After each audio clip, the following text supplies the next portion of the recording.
Beleza, amigos? Estamos aqui de volta com o assunto de Grécia Antiga. Então, retomando naquele ponto de partida anterior, você recorda que na nossa aula anterior eu expus que a Grécia ela não pode ser toda investigada em apenas um ano letivo, né? Então, não dá para discutir cada uma das cidades-estados. Então, a gente vai para o modelo, que na aula anterior foi Atenas, e agora para a exceção. A exceção é Esparta. A exceção é Esparta por quê? Porque ela é a mais diferente das cidades-estado gregas, certo? E, além de ser a mais diferente, é o ponto fora da curva. E a gente vai entender esse ponto fora da curva a partir da sua formação e das suas origens, certo? Beleza, vamos lá. Bom, infelizmente eu não posso discutir a origem mitológica de Esparta, né?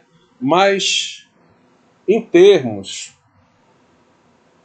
eu posso dizer o seguinte, que os dórios, ou os espartanos, se diziam descendentes do deus Lacedemon, que na verdade era filho de Zeus, que depois casou com uma princesa chamada Esparta. Daí nós vamos ter o nome da cidade de Esparta.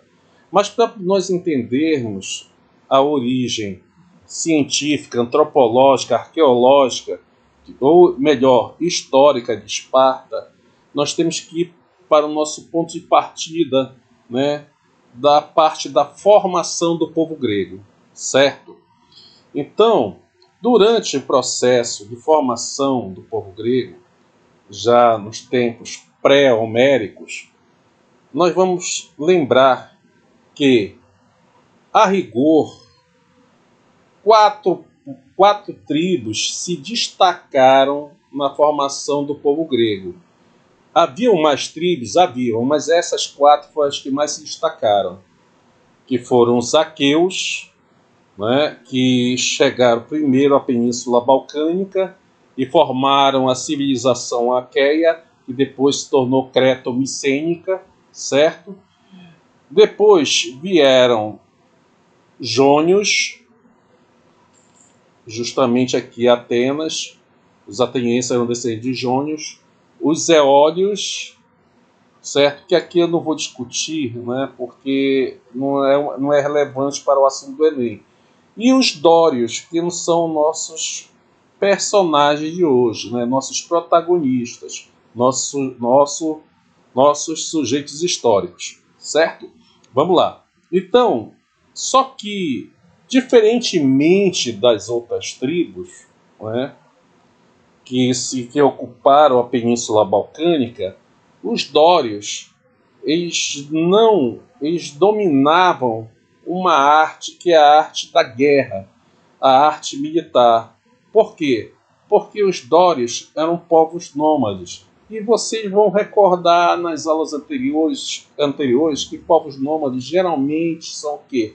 Povos guerreiros, certo? Porque eles vão de um lugar ao outro para obter sustento e, ao mesmo tempo, no caso dos dórios, iam rapinando, né, saqueando, certo, cidades ou províncias ou vilas, né, para obtenção do seu sustento, certo? E assim iam partindo para outro local. É claro que as pessoas não vão entregar, né, a sua produção de graça para os dórios. Então, o que acontecia? Eles promoviam o saque, mas o saque através da violência, certo? Então, eles acabaram criando uma larga experiência bélica, uma larga experiência de guerra, devido a esses enfrentamentos que eles foram fazendo durante o processo de ocupação da Península Balcânica, né? Até chegar a se consolidar aqui nessa região que posteriormente vai ser chamada de Lacônia. A gente vai entender, né, um pouco mais à frente. Perfeito até aí? Estão entendendo, né? Então, qual é a diferença principal? É que quem dominava, né, toda essa região aqui, que vai aqui do Mediterrâneo, essa parte do Mediterrâneo oriental, eram os aqueus. Era a civilização aqueu-micênica que entrou em decadência. E essa decadência agravou-se mais com a chegada dos dórios. Os dórios, ao chegarem, promoveram o terror nesse período, provocando uma diáspora, ou seja, uma dispersão do povo grego para onde? Para uma fuga, né? Essa dispersão é uma fuga, na verdade, para o Mediterrâneo Oriental, certo? Para cá, para as ilhas do Mar Egeu e também para a Ásia Menor, que não dá para enxergar aqui, tá certo? Mas que fica à direita do mapa aqui. Entendido? Beleza? E aí, resultado. Por que eles provocaram tanto terror? É porque a civilização aqueia ainda estava na Idade do Bronze. O que quer dizer isso? Quer dizer que tecnologicamente os aqueus, né, e as outras tribos eram mais atrasadas tecnologicamente. Somente isso. Não é? Por quê? Porque eles ainda produziam instrumentos e armas de bronze. E a gente sabe muito bem que a arma de bronze ela é composta de quê? De uma liga metálica, né? Da junção do estânio com o cobre, que a 500 graus Celsius vai poder fundir esses dois metais, criando essa liga para produzir armas. Só que essas armas, claro, que esse tipo de metal ele é mais escasso na natureza, ele é mais difícil de produzir, de repor, e é menos resistente que o ferro. Entenderam a diferença? Enquanto que a civilização aqui ainda estava na Idade do Bronze, os dórios já dominavam a cultura do ferro, ou seja, dominavam a tecnologia do ferro, que foi criada pelos hititas, mas que também foi absorvida pelos dórios, né, nesse processo de contato, né, contato talvez por parte do comércio, por parte de obtenção mesmo irregular, não sei. Aí o fato é que eles dominavam a cultura do ferro. E vocês sabem, por que eles conseguiram produzir? Por que não era possível produzir ferro naquela época? Era muito difícil, tecnologicamente difícil produzir ferro. Primeiro, apesar do ferro estar muito disponível na natureza, né, para derreter o ferro é preciso gerar um grau de energia muito grande, em torno de 1000 graus Celsius, o que naquela época era muito difícil de obter. Então, a forma de obtenção desses 1000 graus Celsius foi a partir da introdução de gordura animal durante o processo de forja, né, que fazia com que o calor, né, as moléculas de calor se expandissem tanto a ponto de gerar esse tipo de energia e que que podia, então, forjar, derreter o ferro para a produção de armas em larga escala. Entenderam? Como é que eu posso explicar isso melhor? Vamos assim, eu vou cometer um anacronismo aqui. Façam de conta que... Façam de conta não, vamos lembrar o seguinte. Quando os aborígenes daqui, aborígenes não é bem o termo, quando as sociedades pré-colombianas aqui, da região aqui do Brasil, tiveram contato com o branco europeu, né, de origem hispânica ou portuguesa, a primeira coisa que eles fizeram foram trocar mercadorias, né, que lhes interessavam, troca de presente, troca de mercadorias. Dentre as mercadorias que eram trocadas, nós tínhamos ferro, né, machadinhas de ferro, nós tínhamos o terçado, nós tínhamos instrumentos de ferro, né, anzóis. Era um instrumento que, ao mesmo tempo, muito superior à tecnologia que os povos, que as sociedades pré-cabralinas, antes de Cabral, dominavam aqui. Então imagina o sujeito que ele produzia um machado, por exemplo, de pedra. Ele produzia uma lança de pedra, por exemplo, com ponta de pedra, né, polida. Aí imagina o sujeito pegar um machado de pedra e derrubar uma árvore, uma mangueira, por exemplo. Vou dar um exemplo aqui bem tosco, né? Uma árvore gigante.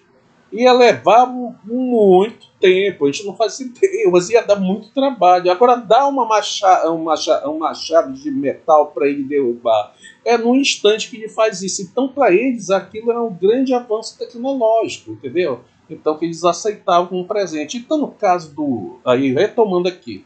No caso do... Observando o mapa dos Dórios, eles, logo que eles chegaram aqui, então eles tinham essa vantagem tecnológica, tinham a experiência de guerra e por isso provocaram o terror. E esse terror gerou essa fuga toda pelo Mediterrâneo Oriental, que a gente chama de primeira diáspora, certo? Entendido até aí? Beleza, né? Certo. Aí então tá. Repara só. Quando essas tribos vão se alojar aqui nessa parte que te chama de Península do Peloponeso, essas tribos dórias, com o passar do tempo, acabaram se unificando, certo? E ao se unificarem, ao se unificarem aqui nessa região, eles deram origem à polis de Esparta, que foi, segundo me consta, foi em homenagem à princesa com qual o filho de Zeus, Lacedemon, se casou, né? Então eles prestaram uma homenagem ancestral, né, ao filho de Zeus, que é o Lacedemon. Por isso que, em tese, eles também se chamavam lacedemônios, além de espartanos, tá certo? E se autodenominavam assim. Bom, retomando aqui, ao formarem a cidade de Esparta, certo? Eles começaram a ter controle por todo esse território aqui. Só que esse território ele já estava sendo ocupado por aqueus. Aqueus que viviam aqui no litoral e aqueus que viviam aqui na região da Messênia. Certo? Perfeito? Entendido isso? Então tá. Daí, eles começaram a sua experiência enviando expedições militares, primeiramente para essa região aqui do litoral, certo? Nessa região do litoral viviam pescadores, mercadores, né, vilas vilas pacatas, pacíficas, de pequenos agricultores, mas principalmente pescadores e mercadores, certo? Comerciantes. Esses aqueus aqui do litoral resolveram não entrar em conflito direto com os espartanos, porque eles sabiam muito bem que não iam se dar bem nessa situação. Então eles resolveram, né, como todo bom comerciante, fazer um acordo para que todos ganhassem alguma coisa, ou diminuíssem o próprio prejuízo. No caso, eles se aceitaram se subordinar aos interesses do Estado espartano. De que forma? Pagando tributos a eles, certo? Pagando tributos à nobreza espartana e, ao mesmo tempo, né, fornecendo, eventualmente, alguns soldados, né, efetivos para a guerra, certo? Perfeito? E como eles moravam longe do centro de poder, que era Esparta, eles passaram a ser chamados de quê? De periecos. O que é periecos? Aqueles que moram na periferia, tá? Então a gente tem que compreender aqui o seguinte: o que é perieco? O que é periferia? Não tem nada a ver com falta de assistência do Estado, falta de segurança, falta de educação, falta de assistência, nada disso. A única periferia quer dizer longe do centro de poder. Qual é o centro de poder? Esparta, perfeito? Então, esses periecos aqui, eles passaram a fazer parte da sociedade, da pirâmide social espartana, porém, eles tinham a liberdade, mas sem direitos políticos nenhum, certo? Entendido isso? Os únicos cidadãos iam ser apenas os espartanos. Bom, dominada essa região do litoral, os espartanos mandaram outra expedição, né? Uma expedição militar para a região da Messênia, que era muito rica em terras, né? Terras férteis, muitas terras férteis.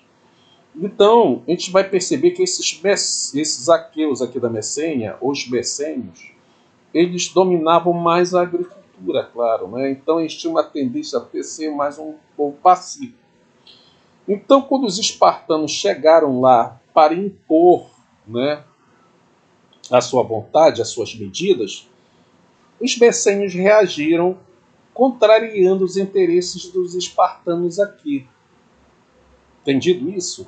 Por que isso? Por conta, né, do volume de pessoas que os messênios, que os aqueus da Messênia compunham, na verdade. Por exemplo, deixa eu observar aqui, mostrar aqui para você esse gráfico aqui. Ops, voltar aqui, sair do modo tela cheia, tá? Vamos voltar aqui. Opa, aqui, certo. Observe aqui. Nós temos a sociedade espartana, certo? 5% da população é composta de quem? De quê? De espartanos. 10% são aqueles aqueus da periferia, os periecos. E 85% de ilotas. Mas calma lá. Vamos voltar aqui para vocês entenderem a situação. Certo? Vamos lá. Retomando aqui. Então, esses aqueus da Messênia giravam em torno de 50 mil pessoas, enquanto que os espartanos estavam mais ou menos numa proporção de 5 mil pessoas. Então, pela lógica, né, da proporção, esses messênios iriam vencer a guerra contra Esparta, tranquilamente. Não pela experiência, não pela técnica, mas sim pelo volume de pessoas que ela tinha, tá certo? Aí agora vocês vão compreender que tamanho não é muita coisa, entenderam? Aí por quê? Porque esses espartanos aqui tinham uma vasta experiência de guerra, né? De muitos e muitos anos de guerra desde o período da sua formação. Segundo, eles tinham mais tecnologia. Terceiro, eles tinham uma educação voltada totalmente para o militarismo. Então não havia... a única atividade que o espartano praticava era o militarismo. Entenderam isso? A atividade militar era a guerra. Então, e o que eu quero dizer com isso? Qual era a profissão do espartano? O espartano só tinha uma profissão. Ele tinha a profissão de ser soldado. Apenas isso, de ser guerreiro, certo? De ser um combatente. Ele não podia ser comerciante, ele não podia ser agricultor, ele não podia ser artesão, ele só poderia ser soldado. Entenderam isso? Entenderam? Entendido? Beleza, né? Então, na formação de um espartano, como a gente vai ver mais adiante,